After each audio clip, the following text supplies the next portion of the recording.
నా ఇంటి మీద దాడికి వచ్చారని చెప్పి మాట్లాడుతా ఉన్నాడు. మరి ఆ రోజు నువ్వు ఒక మాజీ ముఖ్యమంత్రి గారి ఇంటి మీద ఏ కారణంతో వెళ్ళావు, నీకు ఏ సంబంధం ఉందని నువ్వు ఆ ఇంటి మీద దాడికి వెళ్ళావని చెప్పి ఈ రోజు ప్రజల మొత్తం నిన్నే ప్రశ్నిస్తా ఉన్నారు.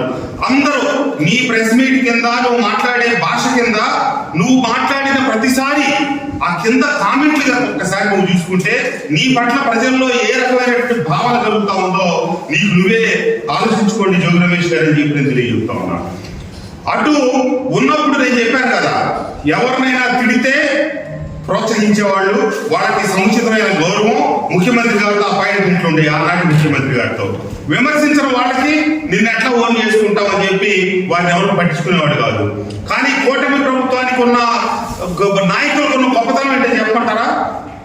నిన్న ఇబ్రహీంపట్నంలో గొడవ జరిగితే గొడవ జరగడానికి అట్లా మొదలైంది.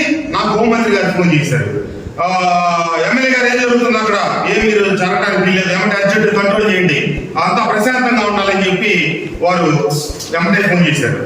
నేను శనివారం రోజు ఇక్కడ నియోజకవర్గంలో రకరకాల కార్యక్రమాలు ఉన్నాయి.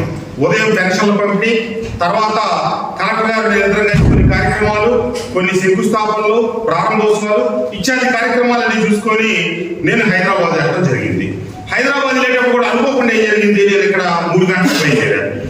ఆ ఉదయం కార్యక్రమాల్లో ఉంటే నేను ఫోన్లో చూసుకోవాలి. ఆ రోజు శనివారం రోజు జోగి రమేష్ ఏం మాట్లాడాడని. నేను 3:15 ఐదువారంలో హైదరాబాద్ బయలుదేరితే కరెక్ట్ గా 3 గంటల 45 నిమిషాలు పెట్టింది. హైదరాబాద్ వెళ్ళేటప్పుడు 7 అయింది. నేనే డ్రైవ్ చేశాను.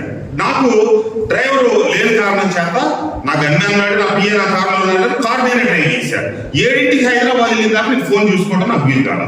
సరే వెళ్ళిన తర్వాత ఫోన్ చూస్తే అప్పుడు ఈ జోగి రమేష్ మాట్లాడిన అసభ్యకరమైనటువంటి మాటలు నాకు దృష్టికి వచ్చినాయి. తర్వాత మా నాయకులతో మాట్లాడితే అవునవును సార్, అక్కడ అంబటి రాంబాబు గారు మాట్లాడింది కాకుండా ఇక్కడ ఈయన కూడా చాలా అసహ్యంగా మాట్లాడాడు, రేపు ఉదయం మేము ఇబ్రహీంపట్నం రింగులో ధర్నా చేస్తామని చెప్పారు.